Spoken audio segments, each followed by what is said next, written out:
Welcome to the Scam Economy with your host, Matt Bender.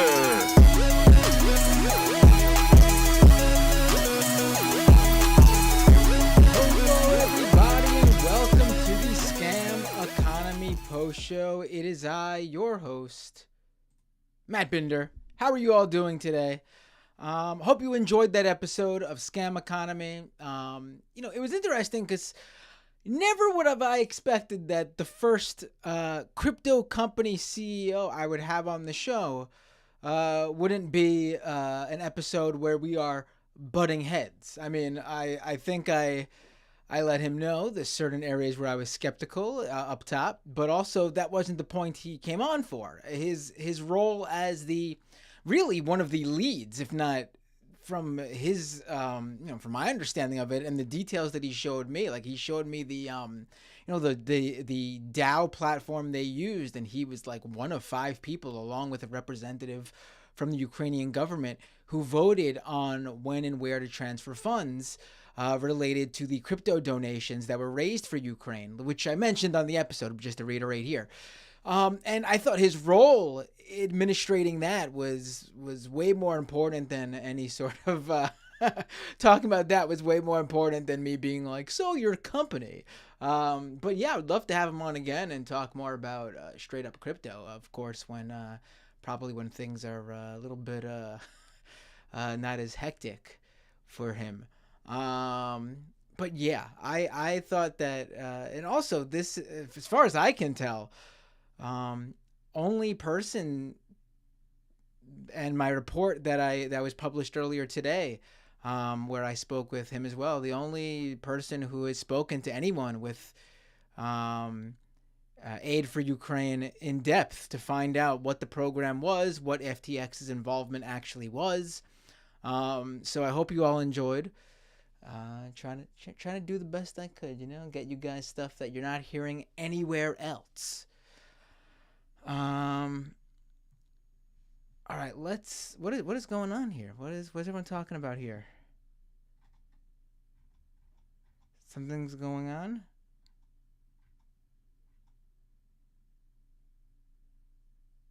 What's going on? Why is everyone in the chat going RoboCat? What happened to Kowalski? Oh, Kowalski, hope you're okay. I can't believe I told my pickup today.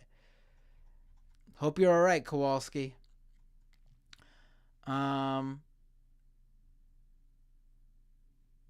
right. A lot going on still. I feel like literally the past 2-3 weeks have been nonstop. Let me open up I'm exhausted, to be quite frank, and I've been this way for the past 2 or 3 weeks. Just trying to cover all this stuff that's been going on. Probably saw that last night Elon Musk reinstated Donald Trump's Twitter account, but Trump hasn't tweeted yet. I'll be honest, I actually think that out of all the people that Musk has reinstated so far, Babylon Bee, Jordan Peterson, Project Veritas, Kanye West, I actually think Trump is the least problematic of that list of people. I mean, at least we could get something out of Trump. Like, I look at Trump as, in his role at least as not president, when his sights are set on other Republicans and other right-wingers. I subscribe to the enemy of my enemy is my, well, not friend, but I don't know. I don't know what word to use, but the enemy of my enemy will be used by me very strategically in ways to hurt the enemy. So we'll put it that way for sure. So I don't know. I mean, it's been crazy. It's been so crazy. Well, Skype's open now. You could call into the show. Doomed Live on Skype. Just search Doomed Live, and I will pick up your phone call. We are just days away from Thanksgiving. I will be doing a Doomed on Tuesday, as far as I know. But for next Sunday, I don't yet know if there'll be a new Scam Economy episode or if it would be best to just take that week. I'm not sure. I'm not sure. Um, Obviously follow me on Twitter and follow if you're a Patreon. I'll post it on there too. I'll let you know about Sunday. Maybe I will cut a one of those crypto phone calls to upload as an episode and then do the live stream. I'm still trying to determine because obviously getting a guest this week for Sunday is going to be, it's a short week. People are traveling. But then I'm also thinking about what's going to happen because everything, the holidays are all coming up and they all fall on, Christmas is on a Monday. So that means Christmas Eve is that Sunday. So I'm not going to be doing a show that day.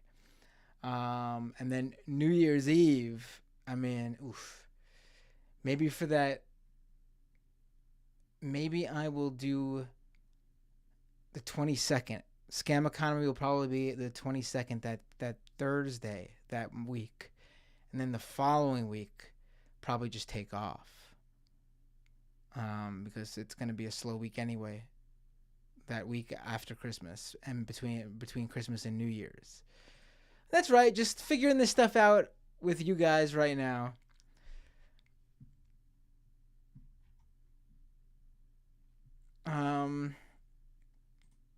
Will Musk do more democracy in the future? Asked Potts. Oh, that Twitter poll was such bullshit. Not because, I don't care about the poll. The poll could have gone either way.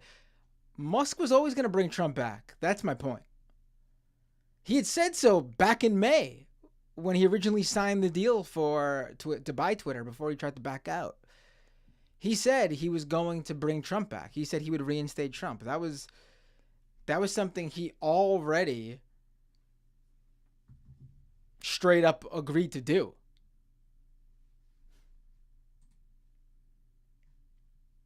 So I don't.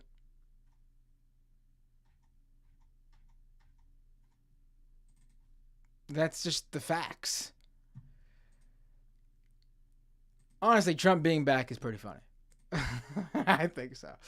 Because Elon Musk is now going nuts. Musk's going nuts because Trump's not tweeting. And that's because Trump's not going to tweet, at least for now. I don't think people know this. Not only is Trump wants to promote Truth Social because he's got a money stake in it, Trump has a legal deal with Truth Social's investors that he cannot post anywhere else for 6 hours after he posts that same thing on Truth Social. Which means I'm pretty sure it has to go on Truth Social first. And then 6 hours later, he can repost it elsewhere. Like, it's part of the deal. And yeah, you might say Trump never agrees. But the difference is, Truth Social is actually part of a publicly traded company. So there are actual investors that if Trump messes this up, it'll actually end up hurting him because his Truth Social, his Trump Media shares will go down in value. Like, he's got skin in the game here.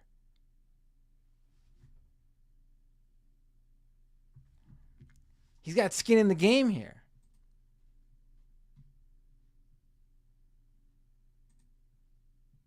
Very funny. Very funny.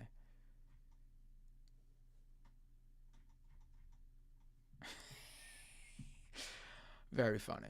All right, let's thank. Whoa, oh, look at that. Weird Patreon happening. Is you ready for this? This is very rare. Very, very rare. Since last week. Oh, no, wait, that's not true. There is one new patron since last week. And it doesn't seem like we lost any. Let me check. No. No, oh wait, we did. We lost. We lost some. So how did that add up? I'm very confused. So we did lose. Oh, we lost a few patrons. folks, the point is become a Patreon a patron at patreon.com/mattbinder. Geez, so I had more. Oh man. All right. So literally, I need you guys. Can't do this without you. If you like what you hear, and I want to thank Roger F for becoming a patron since the last episode of Scam Economy. Without your support, this show will not grow. Will become stagnant. I mean, I'm look at this shit I've been doing. I've been on fire lately, so I can't even lie about that. Let me be more realistic. If you can afford to support the show, why not throw just a simple $5 a month subscription down, just to acknowledge that I've been on fire lately. I mean, with the Musk and Twitter stuff, with the FTX stuff, with the Jimmy Dore sock puppet reveals. What else? I can't remember. There was some other stuff. Oh, I had this Twitter thread go viral about Musk and like 100,000 likes. I mean, I'm on fire. If you can't afford it, please don't. You know what I say. You know, I'm not one of those people who is like, come on, good night. I can't do that. You need to take care of yourself. You need to take care of your family. Literally, I would even understand if you had a Netflix or a Hulu subscription that came first too. That shit, it's a lot of content that keeps you entertained for many, many hours, many more hours than I can.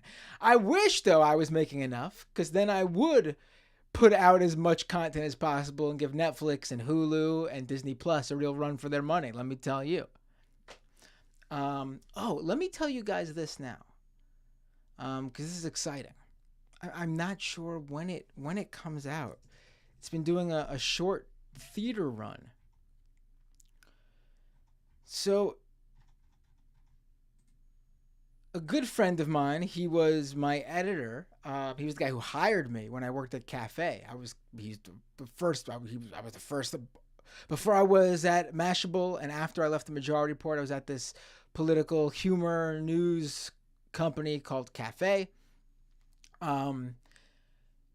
This was Blake Zeff's vision, the guy I'm about to tell you about. You might know him. He was an editor at Salon previously, but then he was the guy running Cafe. He wasn't the money behind it. He was, Cafe was part of a larger organization. But he was the one in charge of Cafe, and I was the first hire, and been kept in touch with him ever since. Great guy. Has a lot of connections in the political world from his years of working in politics and reporting in politics. And basically for the past couple of years, this dude has been like grinding at getting this documentary made. And he got it made. He got it picked up. I don't know if I can say who picked it up yet. It's going to be released both on network television and on streaming platform. And the reason I'm telling you about this is because I'm not on it. I'm not in it. You won't see me, but I worked on this. I have a credit. I was the researcher on this project.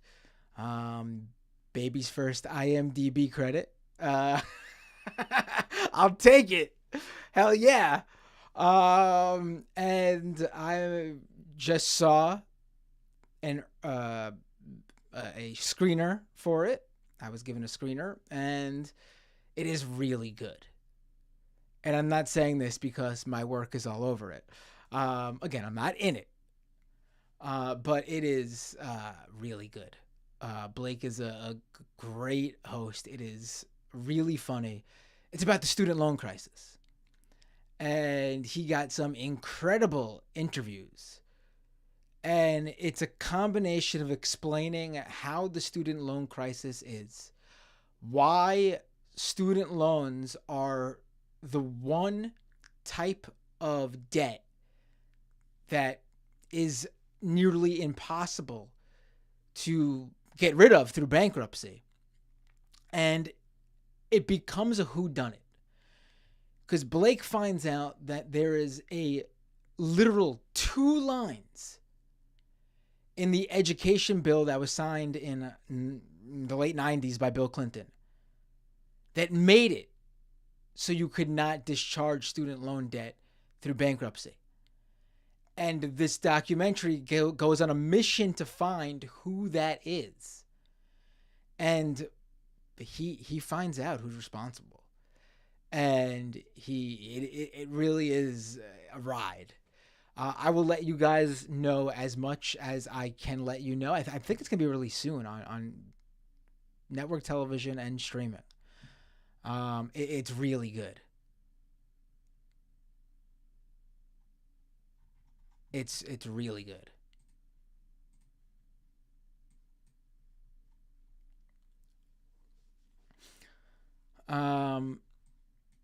It's called Lone Wolves. Lone as in Loan. Lone Wolves. Play on words. Get it? Play on words. Yeah, I play on words.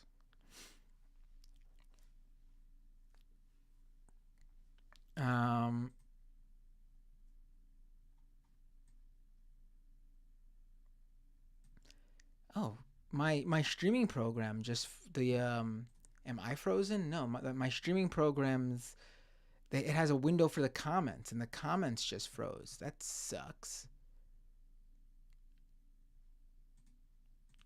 Damn, so I can't use womp womp. Oh well. Things happen.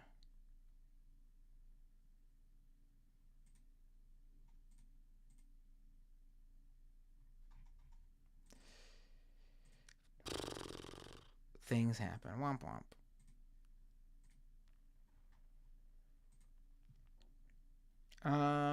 All right, but that means I gotta open up the YouTube live stream window. 1 second.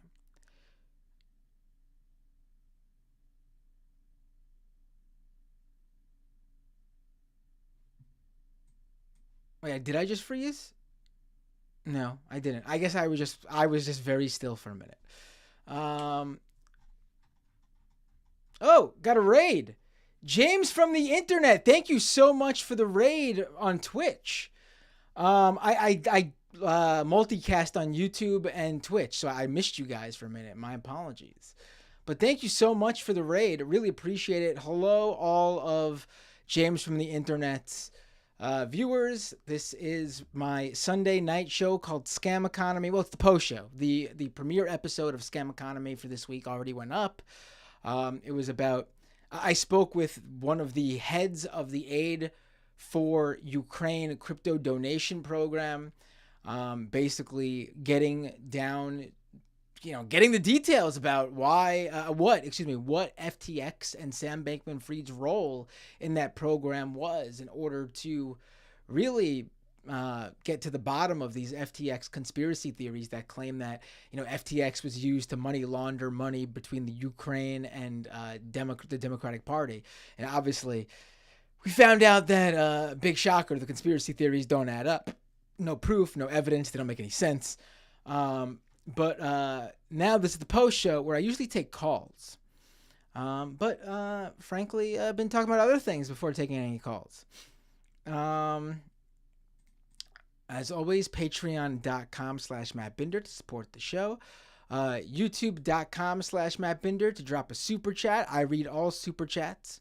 Also, let me, the whole thing, the drill, Twitch people, where you connect your Amazon Prime account to your Twitch account and you get that free Twitch Prime subscription every single month. And you just go ahead and for free, as in no cost to you, give a paid, as in Amazon has to pay your favorite creator each month when you give them that Twitch Prime subscription. You could give it to me. I would like it. Not gonna say you shouldn't. But if you don't want to give it to me, you should definitely give it to somebody. Just use it. Literally giving it to any creator would be better than just letting Amazon hoard even more of your money that you already give them. So, let me thank some wonderful people on Twitch. We got a hype train going on too on Twitch. Jeez. Kensai777 cheered 100 bits. Thank you. Soshi Inertia cheered 100 bits. Thank you so much. Again, thank you, James from the internet, for the raid. Horse Drawn Portrait 200 bits. Thank you so much. Ari Now 12 subscriber Prime. Thank you. Tiny Panda 3 resubscriber Prime, a subscriber for 6 months. Thank you so much, Tiny Panda. We got Vague Caddy, subscriber Prime. Thank you so much. Valinova with the 5 community gift subs. Thank you. Daredevil, resubscriber Prime, subscriber for 6 months. Thank you so much. Super Saiyan 3 Doors Down, subscriber Prime. Great screen name, username. Mr. Blake B, subscribed for 1 month at tier 1. Lingle Sue, subscriber Prime. Thank you. Yeah, and that's everything so far. Thank you so much. Really means so much that you guys give me either your hard-earned bits, your hard-earned tier subscriptions, your hard-earned free Twitch Prime subscription. It's hard-earned because you're still paying for it via Amazon Prime. Anyone who's dropped a super chat, which hasn't come in yet, that's rare. What's going on YouTube today? No super chats? Weird. Also, phone lines are open, folks. Usually there's like 20 people calling in at once. Of course, no one calling in right now. And making me look silly on a day where there's all these new people watching on Twitch. Usually the calls are just flying on it. Let's go to. Oh. Now the phone calls are coming in. Oh, multiple calls coming in. Hey, what's your name? Where are you calling from? Hey, this is Susan from Nashville. Can you hear me? Hey, Susan from Nashville. I can hear you. What's going on? How are you? What would you like to talk about? I'm doing okay. I wanted to call in, honestly, about something that you talked about several weeks ago. When you had a crypto boy on the line, you just had a little discussion with him. Oh, about was it? I think it was the crypto project. I love how they call it projects. I love it so much. The Web3 project. Books.io, is that it, right? Yeah, that guy. First of all, I want to say, in case he's listening, I appreciate that there are some crypto guys who come on to talk to you, even if part of the incentive is just to sell their stuff, because I feel like as well, if the whole idea was to sell his stuff, he wouldn't have been on the line with you for like an hour. Oh yeah, I think that guy. First of all, I want more crypto people to call in. I mean, I guess I'm gonna have to go out. Yes. I guess I'm gonna have to go out and start actually like officially booking them as guests on the show. I mean, yeah. I mean, originally that was my plan, to have more. Yeah, I kind of felt like more people like that would come to you.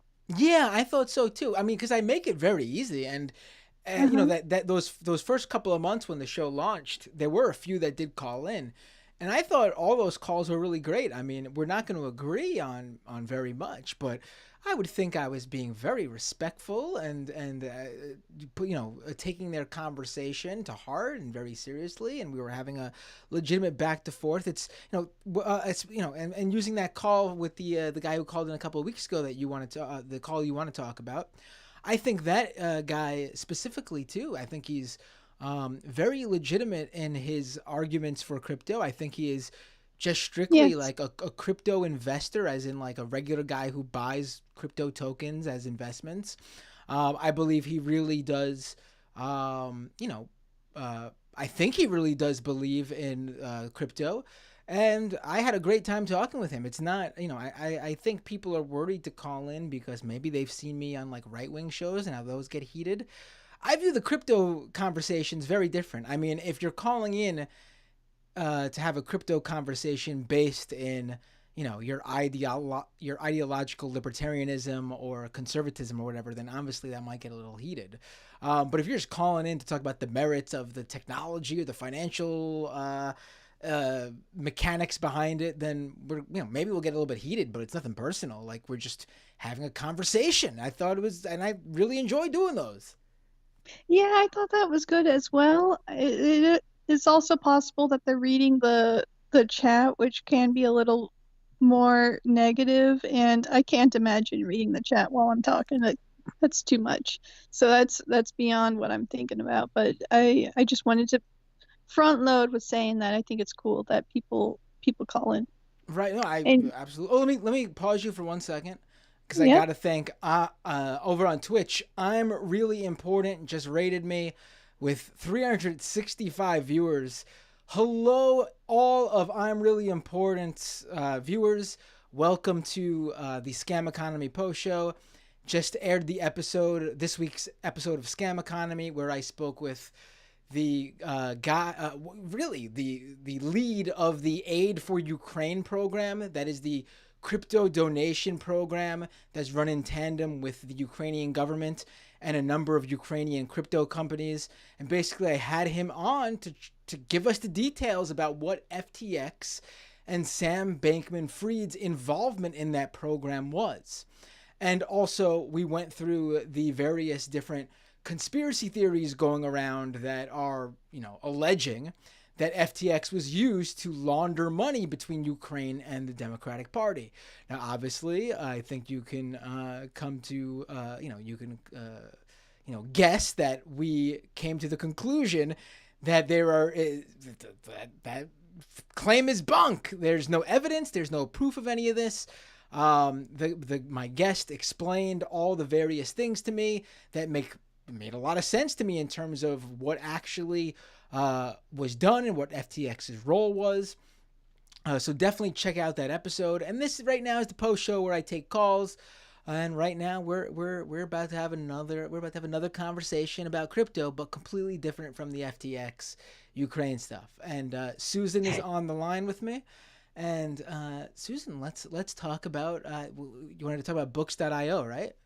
yeah, I'm embarrassed now. I was going to talk about how he was mainly talking about how you could have a virtual object that retains its value, I guess. And I wanted to talk about how where it reminded me, and I know that I've called in before about Neopets NFTs.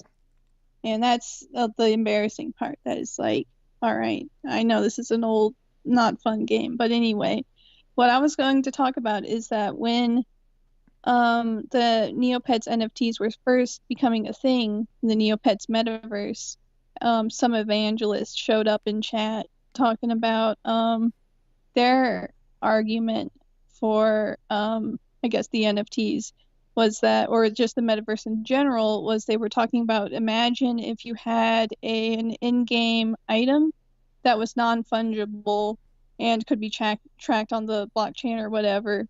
And in his example, he was just naming a valuable object in-game. And he was just saying that if someone stole something from you, you could see where it wound up, or including all the transactions to add up to where it was. And I wanted to talk about how actually in Neopets there is a non-fungible asset, and so you can already track how that would work out. And the non-fungible asset is the Neopets themselves. Now let me explain. Neopets in the game are unique in that each Neopet has like a username, and each username is like 100% unique. It's like it has its own like web page and everything. It is to the point that it is. I remember very vaguely about how Neopet. I was never into it. Yeah, I have a younger brother who was back when he was even younger, was very into Neopets. So I have a very vague understanding and a memory of some of these things. But I think I remember what you were talking about. There is a Polygon episode where they kind of talk about this, but it's more of You know what? You should. This might be a great week to. Would you want to come on the main show and break down, like, tell us the Neopets crypto story? Oh no, I will always talk about it, but you probably should. I could probably hook you up with some people to talk about it who maybe know a little more. Let's do that. Maybe that would be Oh be yeah, great. of course. Of course, I think that you should talk. Perhaps the episode could be more broad about video games and crypto, because I feel like It is very funny, both that was the first place people went to with crypto, and also the first place where they were slapped down immediately, that no one wanted it Right, in the right. space. It's interesting because I mean, right now this is the this week's episode of Scam Economy is the third FTX episode in a row. Mhm. I don't think I've ever done 3 episodes. This is the new streak. I've done 2 episodes in a row before, back when Terra Luna crashed, but usually I try to. But it's been impossible. This FTX thing has been the biggest story in crypto. I mean, I don't think people understand. Like, this past week's episode with Ed Zitron on FTX, um, the biggest episode of Scam Economy so far. Like, it just blew my mind. Like, if you look at I mean, obviously I have access to the analytics, but like you look at like the chart that shows like the downloads, it's like normal, like, it goes up and down every now and then to when the episode's released, and the rest of the week, and then the FTX episode's released, and it's just like whoosh, and it's like stayed up there. It stayed up there. Like, the subsequent days after the release are pretty much like the regular download days for when the previous episodes were released. Like, it's blowing my mind how big this FTX episode is doing, because this FTX episode is so big too. Yeah, it must be. I mean, maybe it is. This isn't for sure, but maybe it's connected to the whole Twitter debacle, that people are just more interested in all this I don't know, capitalism falling apart. Right.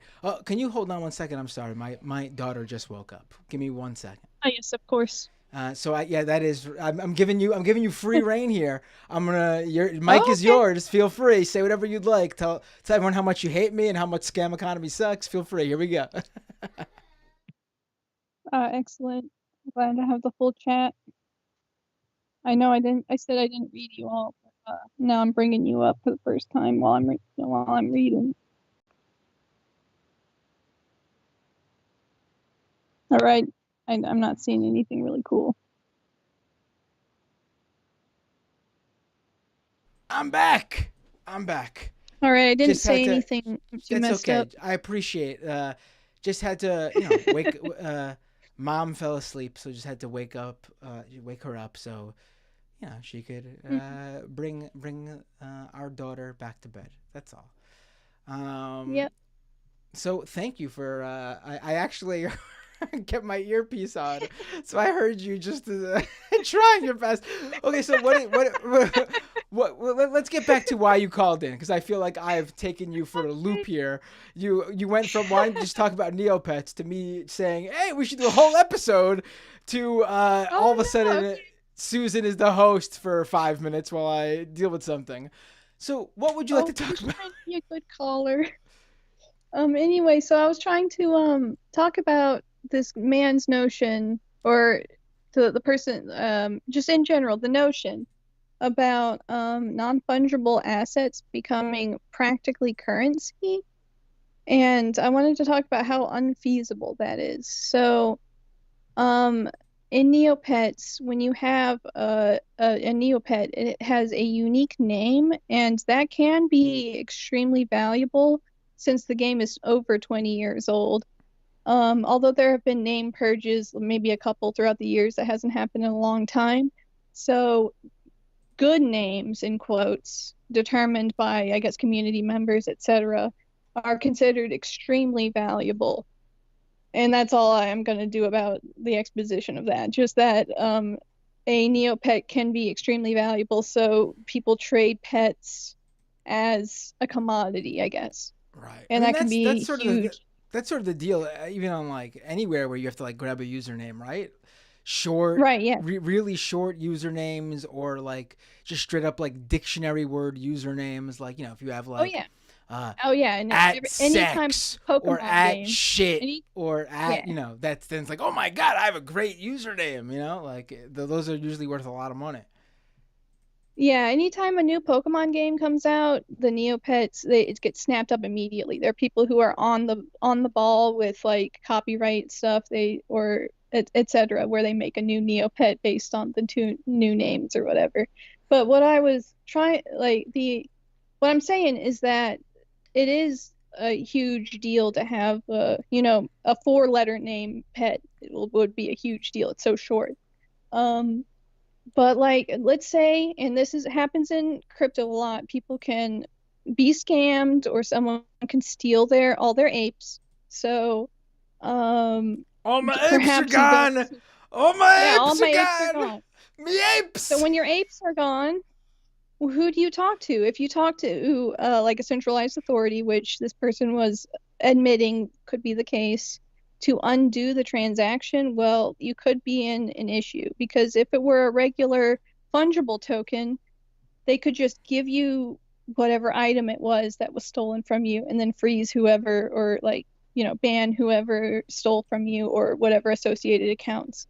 But, and this happened in Neopets because they have no one working for them because it's a fallen apart site. It could take weeks or months to undo a pet transaction where they were stolen from you. And this is extremely common because only last month did they incorporate two-factor authorization after they, and I've called in before about a couple months ago where their entire stuff was hacked. So, and they didn't have two-factor authorization at the time, so that if like all your stuff's compromised at that point. Would they do anything about it? Because, like, you know, they're not built on a blockchain, so I mean, they can technically actually get involved. I mean, frankly, honestly, even these NFT well, what I'm companies can get saying is involved. that are you talking about the Like when people would steal stuff. okay, when people would steal their Neopets, right? What happens is that it could take an extremely long time, such that, all right, so you steal with some guy steals your guy, but they could then go down the line and, you know, trade your pet out for some other pet. And then it goes, perhaps they're 4 generations down. And so in regular commerce, that wouldn't be a problem, right? You would just get your money back, and then whoever was at fault would be banned. But otherwise, they have to undo all of those trades, right? Because they can't just start at the end and trade it back, because then that guy's out of their pet that they traded in the past. So you have to go back down the line and undo all those trades. And that can get extremely complicated because whichever pet was involved in that trade is now also compromised. So that in theory, each pet down that line, if they were traded out, all of those trades would have to be undone. You see what I'm saying? This could be an entire web of corruption. Interesting. So now I will say that this is not a big problem, and that is because the Neopets pet trading is highly regulated. Now let me explain again. I just love how you said that, though. Luckily, though, there are regulatory bodies monitoring the official Neopets. The rules. First of all, I don't know if this is true for apes, but you can only trade once per account per day. Oh, with apes, because the apes, big money's being transacted with those apes. So they trust me. And Yuga Labs, the company behind Bored Apes, they get a percentage. All right, so there are lots of ape transactions per day, probably. Yeah, and they get a percentage of every single one. Like even the ones that are no longer being held by them. Every ape in perpetuity that gets sold, they get a percentage of every single aftermarket sale. So these guys want these apes to sell. These guys are even making money when the hacked, stolen apes get sold. So they don't really care. Compare that to the Neopets side of things, where each transaction is kind of discouraged. Where, like, I can't imagine how messy it could be if the trades were not regulated as I'm saying it was. So like, even if you stole someone's pet, you would have to wait 24 hours before you could then trade it again. You know what I mean? Right. And also, there's like an age limit where if your account is only a month old, you can only trade once. But if it's 2 months old, you can trade maybe twice. at all, stuff or etc. So it's like it keeps going, and then there's a maximum for each person. So it isn't like 1 year you can trade unlimited. There's no way that you can reach that. That's So when you want to. So wait, is the assumption there that a legit trader would obviously not just flip it, like they would want to hold on to it at least for a little while? So initially, and goes back into the deep lore of over 10 years ago, pet trading was extremely frowned upon. You couldn't even trade pets for a very long time because it was seen, and this comes back to crypto, so stay with me. It is seen as like, this is your animal, this is your pet. You shouldn't want to trade it with some other pet. It's not a commodity, you know what I mean? And the reason why I'm saying this is like connected with crypto is that non-fungible things shouldn't be connected to currency, I guess. It should be something that you actually care about. And this kind of goes with your conversation that you had where you were trying to suss out the inherent value that this guy's books had or whatever, where it was like, what makes it so good? People want, like, what is the inherent value of this thing, but aside from that, it's the first edition of a book or whatever. And so it took a long time for pet trading to even become a thing, and then obviously things kind of snowballed when the idea of scarcity became a thing. And I would like to say that the idea that the pet names are so highly valued and scarce kind of runs against what I think of as a good game.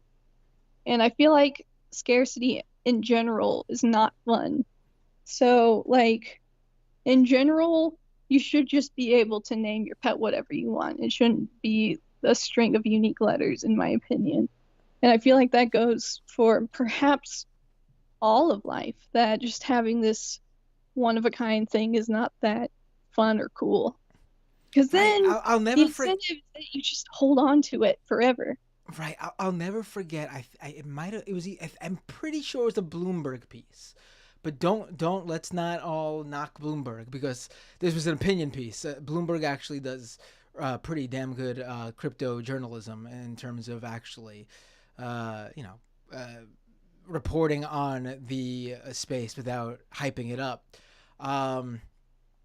All the time. But there was this like opinion piece in Bloomberg, I think it was, and it was like really promoting the idea of bringing like Web3 and NFTs into every aspect, every industry. And they were using video games as the example. And the specific example was, imagine how cool this would be if if Mario Kart was on the blockchain and you owned Mario. Only you could be Mario. No one else could be Mario. How awesome would that be? And I'm sitting there thinking, that would be the worst fucking thing in the world. How many Mario Kart characters are there? I don't know off the top of my head, and I'm sure there's going to be some Mario Kart fanatics who knock me, but let's just say there's 25 Mario Kart characters. You're literally saying 25 people can play Mario Kart, and that's it. And you know who those 25 people are going to be? The fucking rich motherfuckers who could afford to buy the Mario NFT and make sure no one else has it. And if you think that there's even going to be 25 individuals and not like maybe like 5 to 10 people who bought multiple Mario Kart characters, even then you're out of your mind. Like, that sounds so horrible. And the guy or whoever wrote this piece, not for a second, even thought what that would mean. Can you imagine a world where a video game would come out and the entire thing would be funded by like 10 to 20 people who throw down the big bucks to make the development cost worth it, and that's it? Those are the only people who get to play the game. Yeah, I like imagining this story because I know a lot of people bring in stuff like copyright and how that would never work. And on that Mario and Mario Kart, you could not then translate to be Mario in Minecraft without a whole lot of lawyer stuff. I don't know. But even if you engage with them beyond that, I don't know, in their fantasy land, it also doesn't make sense. So that's what I was trying to get at with this. The scarcity stuff isn't interesting or cool to a gamer if they can't, like, the thing that makes me really salty and jealous of other gamers if they have is if they have an achievement that I could get but am just not good enough to get it or something like that.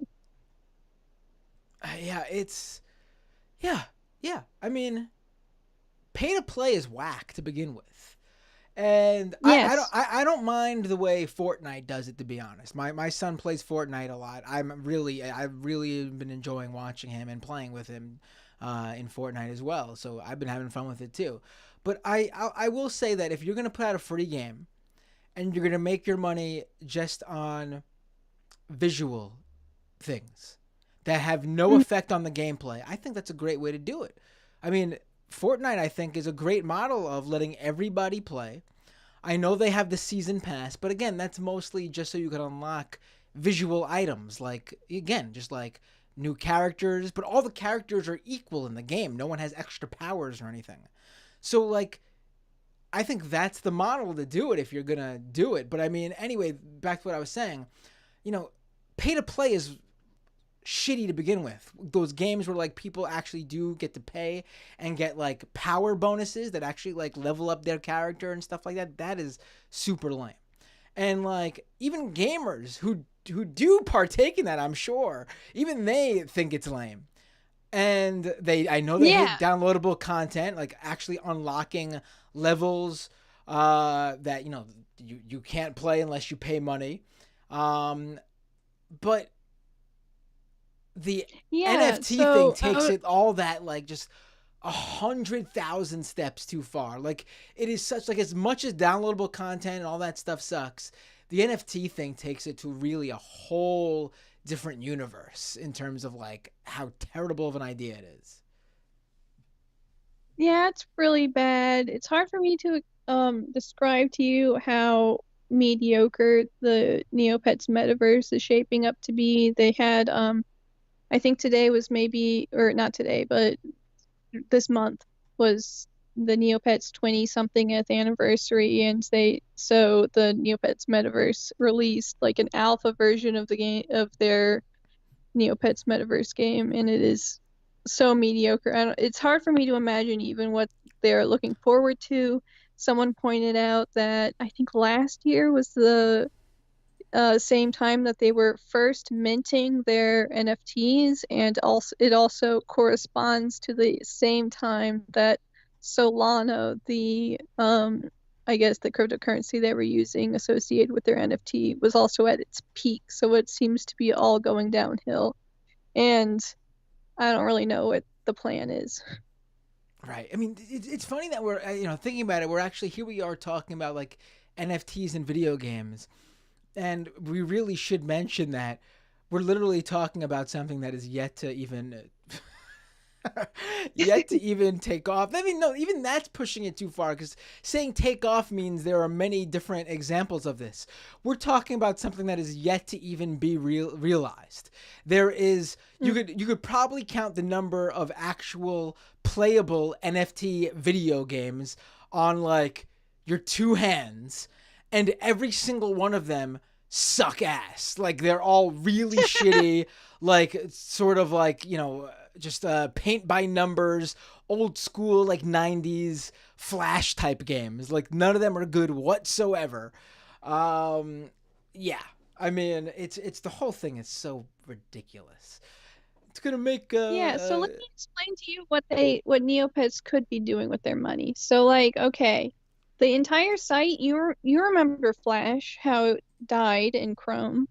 That happened 2 years ago, and they had 4 years coming to anticipate this, to translate, because I don't know if you remember through your family or whatever, but the whole reason why Neopets was popular was that it had a library of Flash games at a time where that was kind of like, that was big, yeah.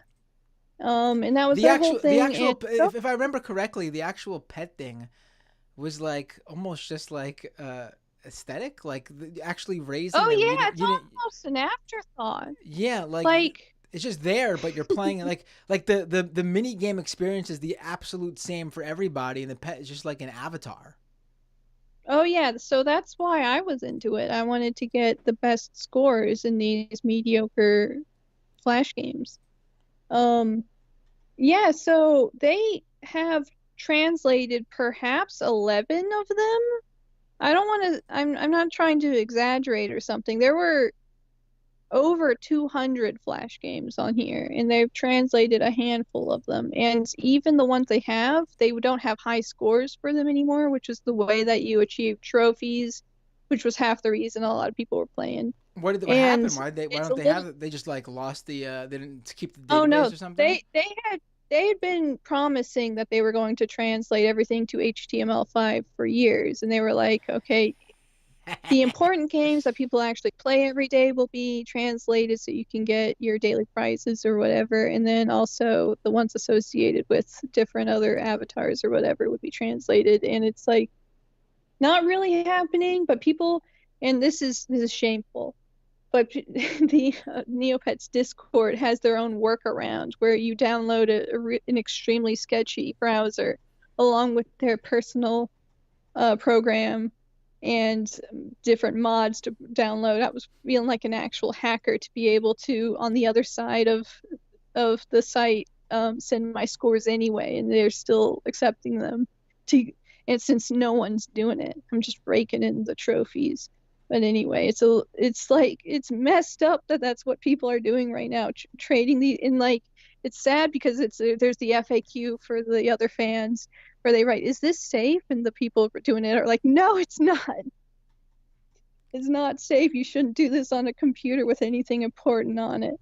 Right. Oh yeah. Um, That's. Ugh. but I should say, well, okay, you shouldn't use Flash. You shouldn't use Flash at all I mean, because it Flash has is been dead. risky for This like a decade. yeah. This is. I mean, It it's. is dead, but it has been fishy for over a Oh decade. right. Yes. Yes. Um, so it's been on its last legs for a while, I which remember taking a. anyone could have seen it. I Yeah. remember taking a Flash course in college in 2004.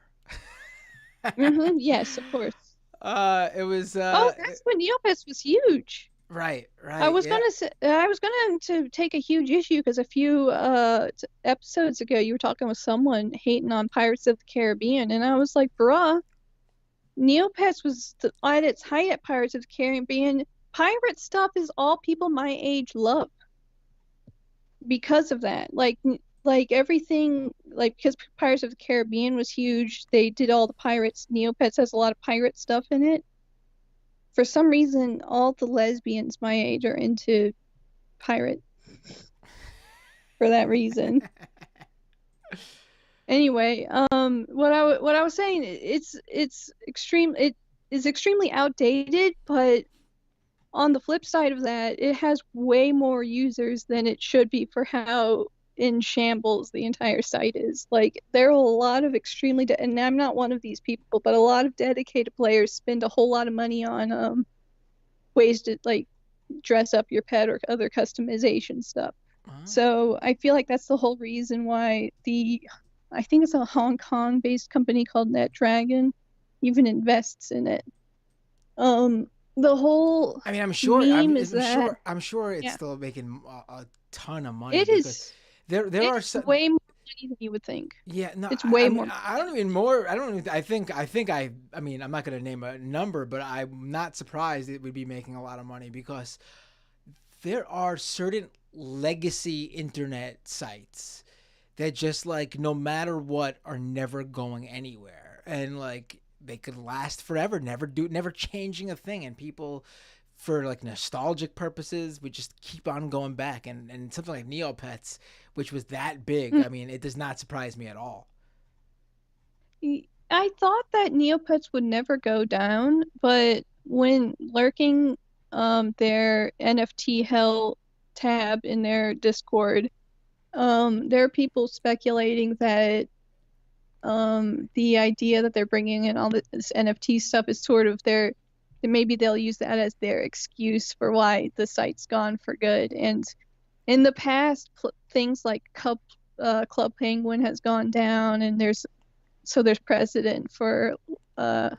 I guess that one was way less long-standing than Neopets is, but I think a lot of people, I wasn't ever into it, but I think a lot of people on the site remember the death of Club Penguin, so they're sort of. That's the one that died, right? I was trying to remember which one died. I knew it was one of them. Yeah. Club Penguin was Disney, wasn't it? I don't remember. I remember it was a little bit old. Like I'm like maybe 1 or 2 years too old for that one. But Club Penguin, yeah, Club Penguin was bought by Disney because they're the one, they bought it in 2007. Yeah. And then someone, I don't know if you remember, earlier this year, someone launched Club Penguin Rewritten, like their own version of Club Penguin. Like, and then Disney sent a cease and desist and got it shut down. Yeah, I would expect that. That's what happened with old school RuneScape. There was a person who tried to make an older one before old school RuneScape was a thing, and they shut it down and made their own, as I said, old school RuneScape. So they made their own kind of dual thing. But I bet there's gonna be a thing. I bet there's gonna be some like crypto bro who hears this part of our conversation and goes, exactly why NFTs need to exist, to let anyone be able to create with these characters. They have ownership over these characters. I mean, first of all, there's nothing inherent in NFTs which give you the copyright. Even Yuga Labs, which did that with the original Bored Apes, started taking that back for the other side metaverse project that they sold NFTs for. There's nothing inherent to that. And second of all, like, just come up with your own shit. Like, why that person just didn't? I was thinking about all the time and effort that went into rewriting Club Penguin. Imagine if they just invested in their own original IP. How cool of a game they could have made. Yeah, I think it is important to see what you liked about an old game and then imagine, because that's what, with the death of all things old, I'm trying to think what was it that I liked about Neopets again, so I can try to imagine a world where a better game exists, because there are too many bad things about the old one. Although, and I know I said a little bit ago, Neopets might be on its last legs, but it is crazy how much of the site still runs on its extremely old code from back when it was in the year 2000. It is, I think it's 2000. They remember that Conan sketch? I don't know what you're talking about. Oh my! Did you ever watch Conan O'Brien on The Late Show? No, I don't. I'm sorry. Well, no, but you don't anymore. This was his like late 90s, early 2000s late night talk show. You know who Conan O'Brien is, right? Yeah, it sounds like an extremely funny reference. Yeah, I do know who that is. Okay. They basically had a sketch before the year 2000. I'm really putting my age out there now, aren't I? Where they would basically guess, sort of, there would be jokes about things that would happen in the future, and it was just like one-liners back and forth, and in between each one, the one of the band members, I forgot his name, he would sing the theme song, which was basically just in the year 2000. Oh my god, I'm feeling so old right now. Yeah, it must be crazy to be like old and to remember the year 2000 and not as like a 6-year-old. I was born in 1994, and I felt like I didn't really understand the impact of encountering an entirely new millennium when I was that age.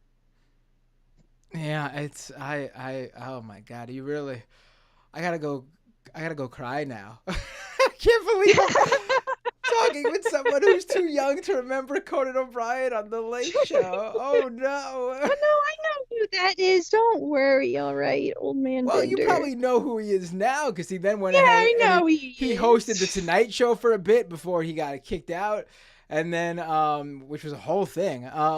Then he had his own show on TBS. I mean, Conan O'Brien probably. I'm thinking there's two people who've probably most helped form my sense of humor over the years, and that's got to be Conan O'Brien and Pee Wee Herman. So so those are the Nice. that's Me- what were you saying? I was trying to think of who, when you were saying that, who fashioned my sense of humor, and also shamefully, I feel like the show Psych did, because whenever I rewatch it, I'm like, oh no, I talk just like these people. But What like, show? no one ever talks about Psych. No one Psych? ever talks about that show I anymore. don't think And I've but ever. like, it Oh, was the one on huge. USA Network. Yes, the one on USA Network. No one talks about it anymore. But when I was a kid, everyone talked about it. When you were a Everybody. kid, the show came out in 2006. Oh my God, Yeah. I'm so old. All right, go to bed. Go to bed. Go to bed, Grandpa. I was an adult man in 2006. I had Oh, just. that's tragic. I think I just turned. I would just have turned. No, I would be one. No, okay. I would just a year short of 21. So I would be still 18. Would have been 2004. Oh my God, I'm so old. All right. You know how I know Psych? You know how I know Psych? It's the Yeah. TV show Yeah. that I would have to watch the few first minutes of when I wasn't quick changing the channel on the remote. Yeah. Every Monday night after WWE Monday Night Raw would end from 2006 Yeah. on. That's how I know Psych. Oh yeah, that's the one. Yes, of course. I just knew it as the one the guy from Holes was in. The whatever his name is. Anyway, yeah, so my main issue was that just to summarize, that your guy was talking about, and let's be honest, the first generation books that he's talking about, he wants to be able to use those as maybe not currency, but at least a valuable commodity. And as I was trying to describe with the issues with trading valuable commodities in a video game, is that when you have something that's entirely unique to you, and if you get it scammed from you, the entire process of getting it back could be way more complicated and involved than you can think, and it could really spider out to a lot of different transactions that need to be undone, to the point that I think that it is entirely unable I mean, as I said, Neopets is highly regulated with their trades, so I don't think in my brain I cannot see those kind of trades working out. All right. Yeah. I mean, yeah. It'll be interesting to see how this continues on, especially after the fallout that's been going on with Terra Luna, Celsius, and Voyager. Like literally you have your stable coins failed earlier this year, then you had your crypto lenders fail earlier this year, then you literally had one of the biggest exchanges in the world fail just, geez, how many, I lost track of time, a week ago? It's been, I guess a little bit more than a week ago now, but it's been stunning to see people still try to push this garbage. A lot less, but there are still people like on Twitter and elsewhere online like, no, I still believe in crypto. There's always the person who goes, something horrible, terrible, some huge collapse in crypto happens, and someone without a doubt will always pop up with the thread about how this is actually good for Bitcoin. Do you think something will happen to Bitcoin? What's the Bitcoin news? Because it does feel like it's more resilient than FTC or whatever you're talking about. Oh no, it's definitely because it's the OG, right? I mean, but it's still like it's basically hovering around 16K right now, well below when everyone was saying, oh, it's 69. That's not 69,000. That's just, we're going all the way to 100K. I mean, it's not going good for Bitcoin. Obviously, if you bought Bitcoin before like 2020, you're still A-okay. You're probably still double your money. But most people didn't buy Bitcoin then. Most people got into crypto in 2021. And if you did that, then you are fucked right now. You are at a major loss. On January 1st, 2021, Bitcoin was trading at $32,000. more than $32,000. So you lost half your money if you bought in then. And most people even didn't. Like crypto had its moment, its really big moment right after the meme coin craze. Like that January was the whole thing with AMC and GameStop, if you remember, with the stock market. And then when that started to die down, like a month later, crypto exploded. Well, people who got in during that year when it went mainstream are fucked. They are down big. There is no investment you made in 2021 in crypto that is in the green right now. I'm not talking about Bitcoin either.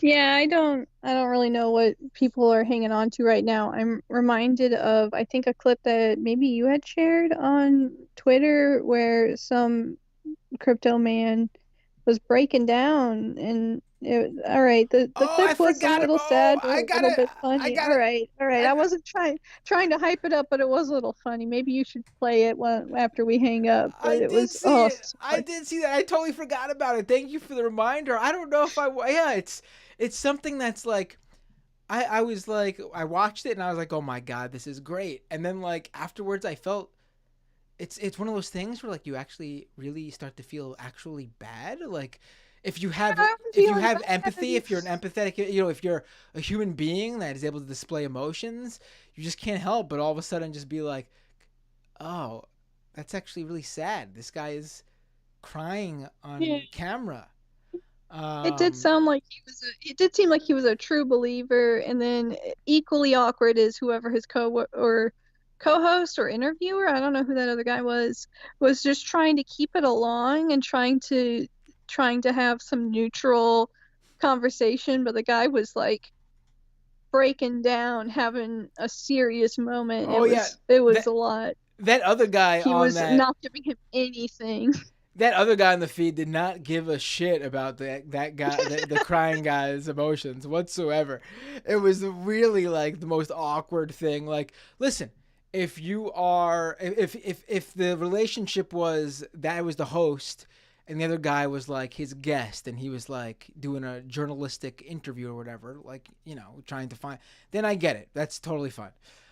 But if they're like co-hosts or friends or something, then that was one of the most rough Yeah, interactions I've ever seen. that's what I was trying to understand. I was like, do these people know each other? He kind of just seems like a guy who's trying to keep it along, pretend this never happened. Yeah, I mean, I hope that was for Oh, that their was sake. I brutal. hope that was the relationship. Exactly. That was a lot to take in. Right. Well, Anyway, that's all I wanted to talk about, I think. only that's all. Just the whole show. Just no, but I mean, I kept you on because I thought it was great. I really enjoyed this conversation, Susan, as always, as I always do. Get me those names for the Neopets. I mean, I don't know if we'll do it this week, because not because I don't want to do it this week, but because time is very short this week. Basically, I got Monday and Tuesday to get shows together because people are going to start going away or getting ready for Thanksgiving come Wednesday. You know what I mean? Um, Hmm. so if not this week, though, I would love to book them for the following week and maybe double up episodes to make up for missing a new episode on Sunday. We'll see. But yeah, get me some names who you think would be good to really give me the entire history there of Neopets and NFTs, and we could talk broader too about video games and NFTs too, if that's that guest, the person you have in mind, if that's their specialty. Awesome. Sounds good. Thanks for talking to me, Matt. Bye. Have a great night. Um. Oh, let's go back to the phones. Got another caller. Hey, what's your name? Where are you calling from? Hey, Matt, it's Olaf from Brooklyn. Hey, Ola, how you doing? I'm good. I'm good. I'm hearing your conversation. I'm just like, oh shit, I got to get on this real fast before just make it really, really short. So, just addressing a couple of things. When it comes to Flash, They are archiving stuff. It was just like a couple of years back. Like they were trying to get a lot of stuff into like a huge archive before like stuff gets lost. Right. Before like 2020. Wasn't there a move to There's a like huge transfer some stuff to HTML5 too? Yeah, there was. I'm not sure how much stuff was, but like there's an archive. You could probably find it. And also, there's an extension called Ruffle, Ruffle. Ruffle. It was made by like the devs of Newgrounds, like the huge like Flash website, because they just did not want to lose this like this incredible platform that they have. Basically, they wanted to find a way to like have HTML5 to work with like all the old Flash games. So you are interested in Flash and shit, use that. But when it comes to like the scarcity that Susan was talking about earlier, it's mainly I think it's not from Neopets. It's mainly from like what I said like way back in the day, like about TF2 and games like that where like you just have it's similar to like Fortnite where like you're not like paying for the game. You could just play the game how you are, get weapons and unlocks already, but the rare items you usually unlock it by like opening up a crate or whatnot and doing some other stuff that you pay for or like randomly getting it. And players usually have their own like say on how much the item is or how much it costs. Like I'm not gonna lie, the the the the amount of money that has come into the game T2 has been astronomical. That it's become its own marketplace. At the same time, just a couple of years ago, there was something that we just had called a crate depression. We literally had a depression in the game, just like the Great Depression, because Wait, what? What? um, Where? What? Wait, explain this. it was okay. So basically, just like it's not even just like the Great Depression. It was basically there was a crate that came out. I think just a couple. I forgot, like 2000, probably like quote me on like 2018 or 2018, probably around there. But it's called the Great Crate Depression The for Great TF2. Crate Depression. Let me look this up. Basically, a whole bunch of people like were able to like open up the crate there and get something called the unusual. Unusual is like a high tier item. It Oh, wait, usually has I'm like seeing this Team Four. Right, right, right. so like everyone that was opening the crate, like on their first try, they were getting unusual. And it was just holy shit, these rare ass items that will usually cost like hundreds or thousands of dollars are getting like or you're able to get it first try. First try of you of opening a certain crate. So people were flooding the markets with these hats. So hats that usually are very hard to find, very rare to get, with certain effects, like they were just getting flooded on the market, and it was just taking people's like backpacks and like so like your backpack costs like $12,000 because you had like one or two hats that were super rare to find with like this effect on it that was like very rare and hard to get. That will like value your backpack really high. But then someone else, because it's a scarcity in that, because there's not that many of that. Someone else opens up a crate, first try, gets that hat, the same hat that you like spent hours and hours and hours to get, just got it first try, and it's like, what? It just take everybody's like wallets and like backpacks. So Valve themselves literally had to come in and basically like, hey, we're gonna have to make everything untradeable. At least the first hat that you uncrated will be tradable and you could sell that, but anything else, no, because people just when people picked up on it, they started uncrating a whole bunch of stuff, and like that's when people's like wallets and like backpacks started tanking.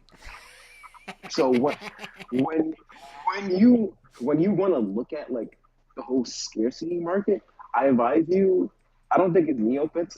I don't even think it's like even World of Warcraft themselves. It's you got to look at Valve. You got to look at TF2. That I think that was like the breadbasket for like this whole entire gaming market, which because I think it spawned like the whole like not necessarily the whole microtransaction model, maybe, but it made the model so successful that people probably looked at it and were like, "Hey, if Valve was able to do it, why can't we?" If Valve was able to make their own marketplace where they're able to like, hey, say that tell gamers to go like, "Hey, you buy the game, you get items in the game, sell that on our marketplace instead of doing it third party." And give us that little transaction cut right there, that little fee, that little small 3% for us, then why don't you? It's safer than doing it on like PayPal, where you can get scammed. Because funny enough, when it comes to PayPal, a lot of people used to get scammed left and right, and then Valve had to like go back, reset your backpack, and it might basically produce a duplicate, and they might try to make the other backpack that like scammed you untradeable. So instead of doing that, they basically went like, okay, so we're gonna make the whole Steam Guard thing, where you know that you're trading with this person. So if you get scammed by that person, you can't really tell us that, hey, yeah, you got scammed because you willingly let that person scam you, which I think is still kind of unfair because there's a lot of ways to like get around that type of crap. Right. So like they created that whole entire model which people are looking at and I think are just basically using. But aside from that, I want to talk about FTX. Oh wait, there's more. No, let's do it. I want to do another topic. Let's go. I want to because FTX is pretty weird. Like just the whole entire thing about them going like, oh, people going like, okay, but like Democrats are getting funding. I was like, weren't Republicans also getting funding from that? Also, I don't understand. Democrats might have like got a bit more money from it, but then like I could literally look at like I think I forgot what website it was, but I could find like Republicans got funded like half the amount that Democrats did. Yeah. Because see, here's the thing. All right, here. Let me. You might have missed the episode. Did you miss the episode earlier? I was at a baby shower when I was trying to listen to the episode. Oh no, that's how dare you? No, that's fine. No, that's totally fine. So basically, here's the deal. SBF wanted to become a major political donor because obviously, not because he just loved the Democrats so much, but because he clearly wanted to influence crypto policy in Congress. He wanted to be a major player. He wanted to be a major name, major crypto lobbyist, an industry leader. And what better way to do that than, hobnob with a bunch of politicians and, write policy for them, pro crypto policy for them. And so, yeah, he did the majority of SBF and his PAC's donations did go to Democrats. However, there are a number of important notes to put here. For example, in total, FTX, the company, donated, between all their PACs and executives and stuff like that, donated around $60 million. SBF and his PACs, and the other 20 or so million was from another executive, FTX executive, and that FTX executive mostly donated to Republicans. Furthermore, SBF himself with his PACs, he did donate to some Republicans, not as many as Democrats, but he did donate to some Republicans. Some of the names that automatically caught my eye when I was looking at the list was Peter Thiel's faves. SBF donated to Blake Masters in Arizona and J.D. Vance in Ohio. But then even further than that, the majority of SBF's donations, his political donations altogether, weren't even for the midterm races. He had spent big in the Democratic primaries in hopes of pushing some of his candidates into winning against incumbents. And one in particular, I forgot the guy's name, Carrick Flynn, I believe his name was, in Oregon. He gave this guy over $10 million for his Democratic primary. So let's put this into perspective now. That 40 or so million you see that everyone keeps saying SBF donated to Democrats or whatever, a percentage went to Republicans, and then furthermore, a quarter of it, even more than a quarter of it, went to one guy who lost in the Democratic primary. You know, that 10 million didn't even go to like helping Democrats defeat Republicans. It went to trying to get some guy that SBF liked to defeat another Democrat. But they like the narrative, so it's like you gotta tell them, hey, this is what it is. Especially like when Trump is coming back on to Twitter, all the libs are gonna cry about it. It's like I really don't care. I mean, you know what the first thing I did when I saw Trump? You know what the first thing I did when I saw Trump was back on Twitter? I quickly sent him a message letting him know that. Well, asking him if he knew that Ron DeSantis' middle name was Dion. Oh no, I'm pretty sure my headphones are going to die. So I need to find, and I forgot to charge my, and I gotta start. I think I gotta wrap it up anyway soon. We've gone. I think we've gone for an hour and a half, or around an hour and a half. So I think that's gonna be the show. Maybe I'll try to take one more call. Was that it, Ola? One last thing. When it comes to FTX, I wanted to talk about like did you hear about the polycubes? Apparently. The what? The polycube. Oh, did you not listen to the FTX episode of Scam Economy? Wait, hold on. My headphones just died. Give me a second. Okay, again, bits and pieces of it. I think the person that you were talking to was from Ukraine, exactly. But like, I couldn't hear every single thing about it, so I'll have to rewatch it. So I just know it's swingers with extra steps. That's all I know. Wait, hello, Matt? Hello? Hold on, I don't hear you. Hold on. I think I'm gonna smack it. Hello? Well, Do you hear me? I think I got it. All right, I gotta let you go. All right. Sorry, Ola.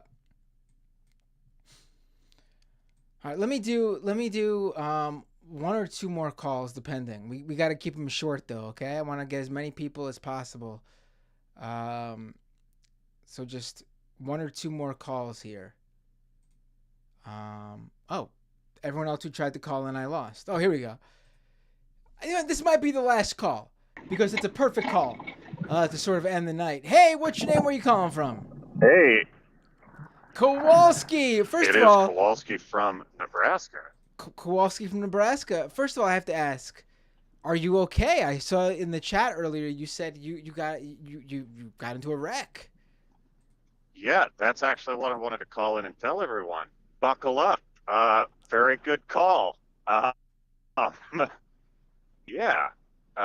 So I was heading northbound on a highway. A guy was coming the other way southbound, and he needed to make a left turn, cross traffic, and this elderly gentleman mistimed it severely. So yeah, totaled my F-150. I've got the old F-250 out. So are you okay? Are you okay? That's the most important thing. Your health. Oh yeah, I'm fine. I got a slightly bruised shin. I had about a second and a half to react, so I was able to lock myself away from the steering wheel. Lost a good pair of sunglasses, though. Airbag took it. But no, I was fine. Oh, airbag and everything. Yeah, oh boy. Oh yeah, no, the pickup is totaled. Like the whole front end got smashed and everything. But I gotta say, I was buckled up, which was very good because getting punched in the face at the end of all that would have not have been bueno. But interestingly enough, I was taking my PC with me to a buddy's place because he was going to help me do some upgrades to it. I also had it buckled up, and it was also fine. So yes, use your seatbelts, everyone. They help. There you go. I'm glad you're okay, Kowalski. Oh yeah, the universe has tried desperately to take me out this year, but you just got to keep smiling. How's oh yeah, crop season's done. I forgot. You told me all about this already. Yeah, crop season is over, and after 4.5 months, my brother finally got the replacement windows for his house. So they're finally getting that all put back together after the twisters. I don't know if Doomed would be a good channel to do this on, but you should look into like the shortage of housing supplies right now, because the little bit of research I've done into it, I'm pretty sure the hurricanes keep absorbing so much of the new housing materials that we literally cannot build enough housing to keep up in other parts of the country. Because from what I understand from the few contractors that I know here locally in central Nebraska, half of their crews go down to Texas and Florida because the FEMA checks are guaranteed government payment. So why wouldn't you go down there and get the guaranteed payment, which is usually a premium? And they get pushed to the front of the list when it comes to things like windows, ceiling tiles, stuff like that. So these states that keep just raking in all of the money from basically its welfare to prop up their suburbs from the rest of the federal budget are just absorbing the housing that could otherwise be built in places like, I'm sure, New York, but definitely the Midwest that I'm familiar with. Yeah. We might need to rethink housing down there. Maybe we only might. concrete We homes. absolutely do. Yeah. No, I mean, that's definitely something to do an episode on. I think Doomed would probably be the episode for the show for that one. Speaking of shows, yeah, I still, there's a third podcast I'm going to launch. Hopefully it's going to go up this week. It's not going to be a new episode. I just got to get the the intro trailer up because that's how Apple Podcasts works. But I think ag talk, ain't it? Yeah, it's ag. Yeah, you know me with all my my agriculture know-how here in New York City. Oh yeah. But Kowalski, I think now with crop season done, I'm thinking, what a better time period for you to say, why don't you start your video or podcast or stream or whatever? I have been thinking about it, and I will probably do something to that effect. I'm not entirely sure what yet. There's just been too much going on lately, like with my brother's house getting rebuilt. Oh, is that the weather? Is that true? I mean, just there's the rebuild at the farm and all that stuff, the cattle aspect of it. But after the first of the year, I am expecting things to slow down. The Farmer's Almanac is calling for snow, so I'm really, really banking on that. But yeah. Wait, what was the other show you were talking about then, or the promo you were just about to do? I haven't told anyone about it yet. I can't. I'm gonna wait. I want to make sure it goes up and everything before I'm not someone who's gonna speak. Is this before. a Patreon exclusive early access? I wish $10 and over patrons. Everybody get there. I wish I could do that, but I don't have it in me because I'm a sucker. I can't do it. I'd feel bad. Also, I think you gotta be greedy. Come on, you're from New York. Isn't that like Scam Central? No, you'd be surprised. Oh wait, no, that's not right. New York is the place where everybody talks like an ass, but they're helping you while doing it. Like the guy insults you as they're replacing your tire for nothing. That's the cliche. Right. Yep, that is the cliche, right? No, I mean, I don't know. I need to start doing bonus stuff for patrons because that would probably be an incentive for people to actually pull the trigger and become patrons. But I just feel bad. I'm a sucker. I'm a big old sucker. I feel horrible if I did not make my material accessible to everybody. Well, your heart is as big as your musical prowess, which is saying something. Oh my! Thank you. I think. Well, we heard your song. You're good at it. I appreciate that. You got to get back out there to compete, with your rival Tim Pool. I need to drop something new. That's what I got to do. I really need to drop something new to show people how it's done. Because if people are listening to the Tim Pool music and thinking that's what he's calling, I don't know, he called it emo, right? Oh my god, then they're wrong about what emo is. Yeah, I'd say his song was still in the vein of like divorced dad rock. Yeah, but that's just me, yeah. the Nickelback fan. Well, there you go. You would know because that's the band right there, just in that genre. Exactly, but I think I'll leave it at that, so you can get maybe one more caller in. But great show. It is truly incredible all of the steps you have to go through to donate crypto to help a country at war, as opposed to just pay your taxes and the U.S. government will just send them whatever they need. There you go. Like, what was it, 60 something million versus the like 50 billion the US has sent at this point? Yes, of course. That's how you do it. It's so stupid. They don't, and also they never even had that amount of money going through FTX to begin with. So I mean, yeah. Remember, folks, fiat is dying. Crypto's the future. The empire could only muster a mere $50 billion in the middle of an economic crisis to help an ally. Brilliant. What a great test case for the use of Bitcoin. Thank you, Kowalski. Have a great night. Have a great week. Have a great Thanksgiving. How is Thanksgiving? I should have asked.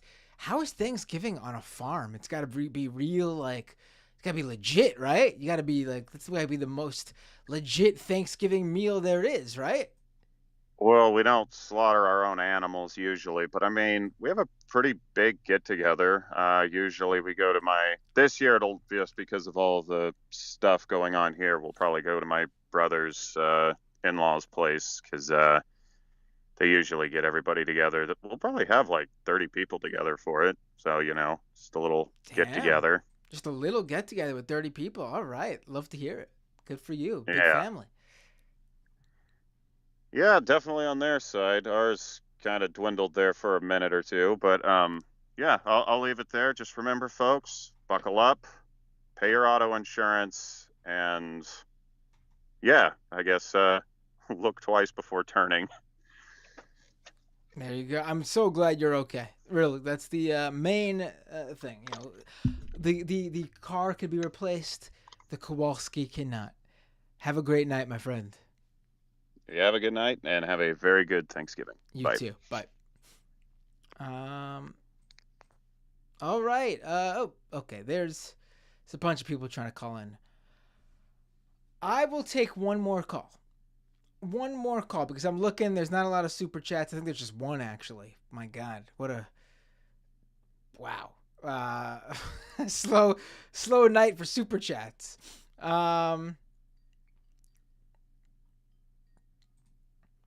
Hey, what's your name? Where are you calling from? Can you hear me all right? I can hear you all right. What's your name? Where are you calling from? All right, my name is Adam. I am from the UK. I've called in the past a few weeks ago. Hey, Adam. I think I recall you. What would you like Talking to talk about about? MLMs and stuff. Oh, right, right. Yes, yes. What would you like to talk about now? Oh, yeah, sorry, I'll try and make it quick. Oh, he's still in the call. AM, yeah. What happened? You seen something weird? I hear you, so don't worry about it. Yeah, it's just because your video went down, that's all. Oh, that's weird. All right, go ahead. Okay. I hear you though. Yeah. Okay, one thing I was gonna say, I have a bunch of stuff listed, but I'll make it quick because I know you're probably getting tired. Hey, if you know, we could go on for a little bit. You don't have to rush it. Just you know, we'll Okay. go let's see what you got, and then we'll take it from there. Yeah, okay. So the first thing was I saw you on a movie podcast. I don't remember the name of it, talking about Return of the Living Dead. Yes, that Uh, was I forgot the name. Movie extravaganza. Yes, movie night extravaganza. yeah, Yeah. just want to say I love it when any content creator that I follow talks about movies, and you know, if you ever want to do more call outs with other people about movies and stuff, um, that would be really cool. Like Oh yeah, just as a fan of content. And that sounds also, good. Yeah. if you made a letterbox account, that would also be cool. I think a lot of people probably just people who use letterbox are telling everyone else to get letterbox. But just like, leaving every time you watch a movie, just sort of leaving a rating, maybe like a little review or whatever, because some people out there might be curious what your opinions are on stuff. But yeah, Yeah, that's a that good was idea. just kind of I actually did set up a Letterbox account. I never used it though, but yeah, I could if people want. I watch a lot of movies, so yeah, sure, absolutely, I could do that. all right, sweet. Probably won't write. Oh yeah. Probably won't write the most engaging reviews because I'm already writing every day, regardless. So, Yeah. but I'll do my Hold best to at least recommend good stuff, even if I'm not dropping the best the best writing on it. Yeah, I mean, just ratings is cool to see, because when I'm looking at movies, I like to see like I have all the people I follow, and after I've seen a movie, I like to look on the letterbox page and just see what the people I follow have rated it. Yeah, So it gives a definitely. nice little spectrum if you've got a lot of people. Probably But good for me too anyway, to hold on to sort of archive what I've watched so I know what I've already seen because it's getting to the point where yeah, I I mean don't that's know. pretty much what I use it for. I Yeah, don't have any followers. I just use it for I, for myself. But I yeah. I don't remember sometimes. Like I come across a movie that I saw like 6 months ago and I don't remember seeing it, and I start watching it and like 10 minutes into it, I'm like, am I having deja vu? What's going on here? Oh my god, I saw this already. Yeah. Uh, all right. I've sent you an image in chat, but Oh basically, have you heard of this thing? It's like some crypto bullshit. Um, it's called Immutable X. I think it's what it is it's the technology that the GameStop NFT marketplace uses. yes, and actually, a couple of how long ago? It might have been a year ago now, maybe I can't even recall, but a while back, um, there was a regular caller into the show, John from Australia. John from Australia. He called into the show to talk about Immutable, and I ended up actually clipping the call and releasing it on the podcast feed because it was so good. So if you want to hear more about Immutable, definitely check out that episode. And I'll probably do like an actual, real get a guest on and actually because it was just a random call without any preparation. So yeah, what did you want to say about Immutable though? It was just this image, basically. It's just so funny. It's like a roadmap of their plans for like where the company's going. And the first three are actually pretty sensible. They're like concrete things that you can see. And it's like, okay, yeah, for this service to work, this stuff would be good stuff to have. And then when it gets to like multiverse and utopia, it gets really silly. Like the Ma- world is more tradable. Like that's the end goal. They've put it right there. The world is more tradable. Just everything has to be a commodity that we could trade. Right. All right. I like mind bending developer. Uh, Yeah, it's just meaningless. Like it's just right. nonsense. Right. But yeah. It's a lot. They in the Web3 world, they love the tech startup marketing lingo because there's nothing to it. Like there's nothing there. Like, a lot of these early tech startup companies, whether it be social media or mobile apps, like they use that shit to make it seem like they were doing something cooler than what they were actually doing. But in the case of like Web3, they're using it to actually make it seem like they're doing something when they're not doing. What else did you got? Was there anything else you wanted to bring up? Oh, well, on the GameStop NFT marketplace thing, I don't know how specific I want to get with this because basically I found this show on there, and I'm not even going to say its name because it's basically like it's really amateur, and I don't want to shit on the people who made it too much, but basically it was like their pitch was this is the first NFT TV series, like we're going to distribute this TV series through NFTs, and it's like basically they released the first couple of episodes on there, and obviously because it just links to a .mp4 file, anyone can see it. Like the full episode is just there on the marketplace for people to see. And I was like, well, maybe they did that intentionally because it's like if you're a nobody and you're making a show, like you need people to see it to get word of mouth out there. So it kind of makes sense to make it publicly distributed for free, and then people can choose to buy the NFT, to kind of donate. It's basically a convoluted system, but it makes some sense, right? Like if you were going to do an NFT show, that would be one way of doing it. Right. But then they realized, I presume, that was happening. So for the next episodes and all their future releases, they do a thing where the NFT itself is just the trailer, but when you buy the NFT, you can then do some Discord verification system with your wallet, and then you get put into a channel on their Discord, which gives you a link to the actual download for the episode. And it's like, wow, you've just created this super confusing system that uses lots of different services, like just to send someone a file. Like, I get that it's an indie project, but it's really not that hard. Like, most places, what you would do is you would purchase it, it would register that you'd purchased it, and then it would send you an email with a link to the download, and then you would click that download, and then you'd have the file. But they've had to do this really convoluted system just to get around how NFTs work, because how NFTs work doesn't really fit what they're trying to do with it. Right. So yeah, I guess I just thought it was kind of a funny story. No, I mean, they've been trying so hard to make the whole NFT TV show or web series thing happen, and none of them have taken off because, I mean, why do people watch TV or movies? They watch it for the story. And all these NFT projects that envision creating entertainment, none of them focus on the story. They're all focused on some other aspect. My favorite is this like NFT this NFT project I saw. An actor from Always Sunny in Philadelphia is actually one of the backers or something, which is even more ridiculous. And the idea is they come up with a character and you like acquire these NFT characters, and then you like try to build like a world around them or something. And it's like, in order to create like a TV show or something. And it's like, you guys are missing. You're like doing it backwards.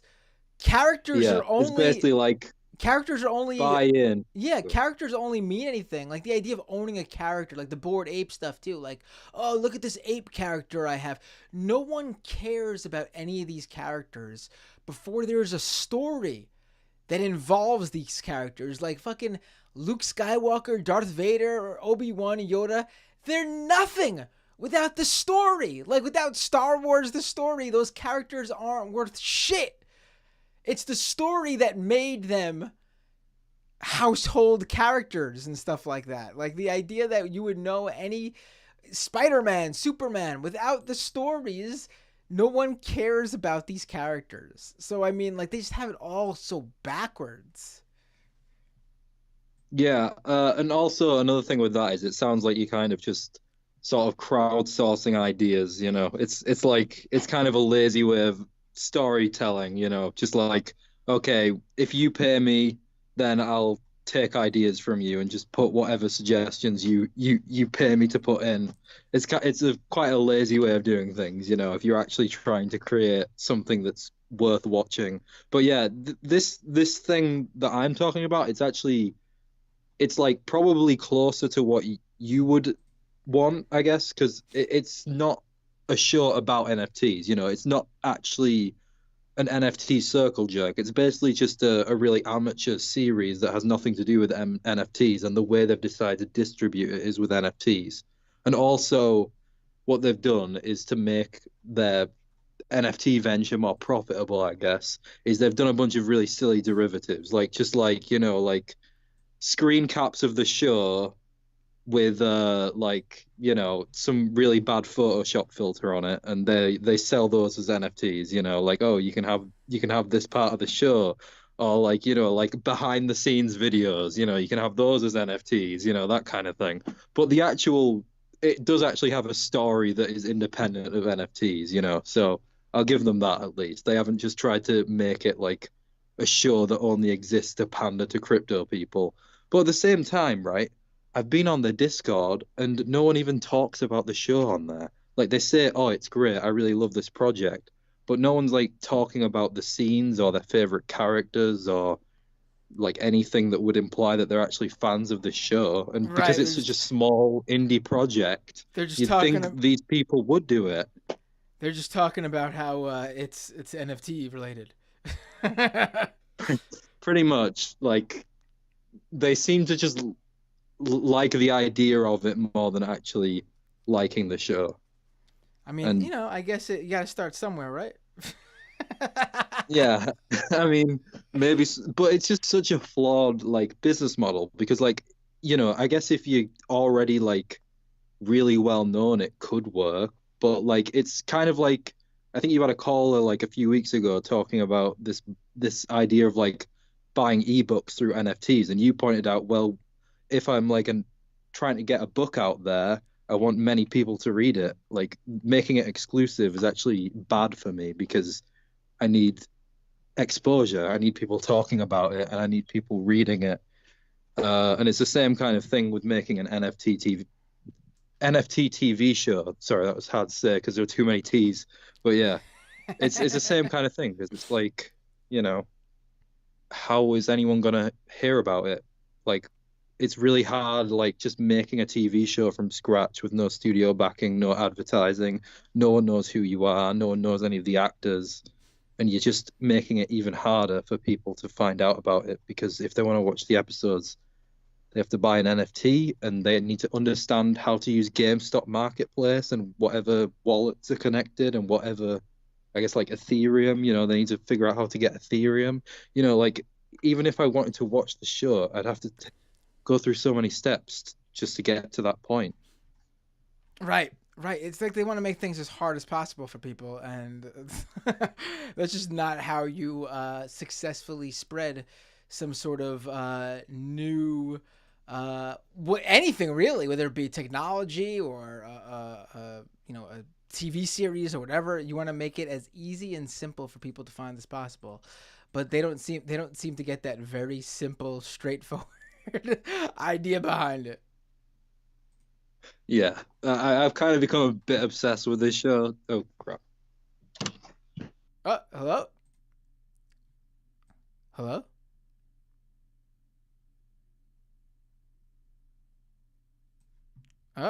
Lost him. Sorry, Adam. Enjoyed the call though. That was a lot of fun. You did have. I'm glad we went a little long because that was fun. Like I said, if it was worth it, no problem at all. Let us talk about. Oh, I guess that's it, right? Oh, his phone battery died. I gotta let him know because I guess he may not be listening anymore. LOL, that's okay. Thanks for calling. Call in again next time. All right, folks, that's the show. Who should I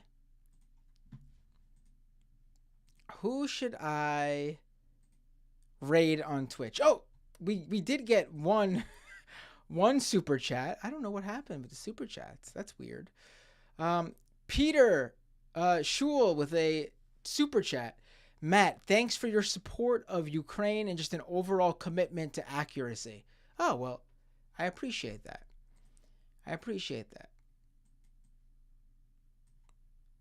Yeah, I mean, probably talking about this episode, but also I'm assuming you're talking about, I know there have been specific subsection of Majority Report listeners who have been very grateful based on what they've been saying to me and the messages I've received for my position on what's going on with, Russia's war in Ukraine.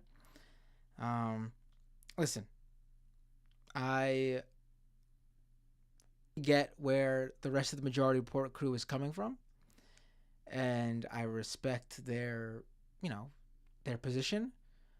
I just have on this one issue disagreement with them and their sort of way of looking at it. I've discussed it before. Don't need to do it again, but just wanted to thank you for your kind words. It's weirdly, I think, the only thing that we have a disagreement on, and it's bizarre. I'm sure there are other things. I'm just being silly. Gotta get Anastasia on the show. Who's Anastasia?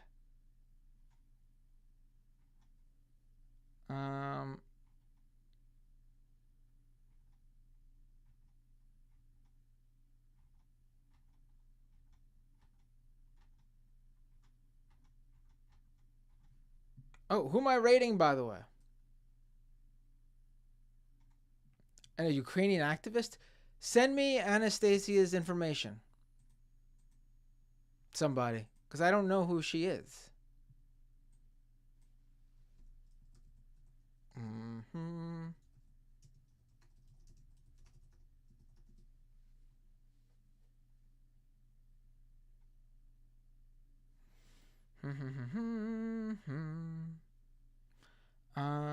Let's see who's on Twitch right now. Oh, hold on. Twisted Sick, resubscribe with Prime, a 3-month subscription over on Twitch. Thank you so much. And there's a comment. Has Matt done a full talk on Spice DAO yet? Oh boy, do I have a treat for you. You know I did. It is episode 26 from August. I had A.D. Robertson on from The Verge, who had been covering this whole Spice DAO saga from the very beginning. Go check it out. It's episode 26, so it's roughly 13 episodes ago. It's called Dune and Done, the Spice DAO saga. Go check it out. I think you'll enjoy it. Mudge is my pug. Subscribe for 1 month at tier 1. Thank you so much. Crocodile Connor, subscribe for 3 months at tier 1. Thank you, Crocodile Connor. Trev Tennessee, resubscribe for 1 month at tier 1. 2-month subscriber. Thanks, Trev. And I'm really important. Cheered 100 bits too. After even the raid, hitting me up with the bits too. Really appreciate that.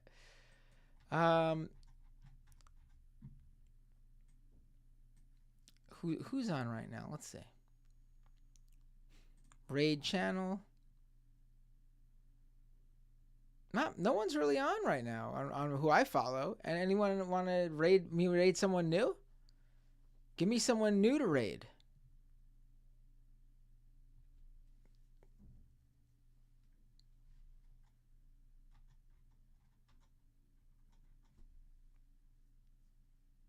Give me somebody brand new to raid here.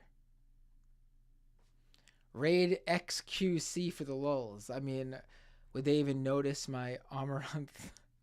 Or Will Neff. Why does that sound familiar?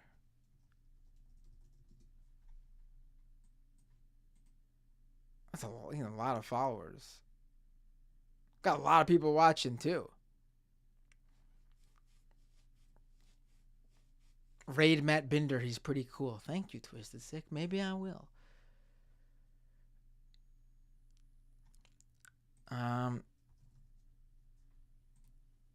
Raid USA Hole. Oh, that's a good idea. I haven't raided them in a while. I feel like I that name sounds so familiar. I'm pretty sure I did raid them before. Let me raid them. That's perfect.